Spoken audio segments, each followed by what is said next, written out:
Peaceful ministries channel కి మీకు స్వాగతం. మీరు ఈ ఛానల్ కి కొత్త అయితే దయచేసి ఈ ఛానల్ ని లైక్ చేయండి, షేర్ చేయండి మరియు సబ్స్క్రైబ్ చేయండి. ధన్యవాదాలు. ఇప్పుడు సోదరి సుజాత ఆరోన్ నాథర్ ఒక పాట పాడనున్నారు. ఒక పాట ద్వారా దేవుడిని మహిమపరుస్తాను.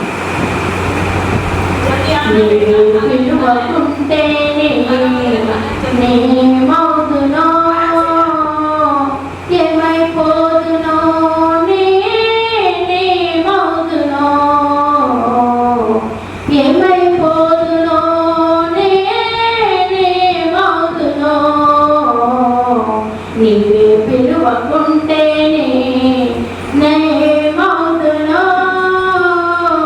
ఏమైపోతునో నేమవుతునో ఏమైపోతునో నేమవుతునో వందనాలు వందనాలయా వేల వేల వందనాలయా వందనాలు వందనాలయా వేల వేల వందనాలయా అందగా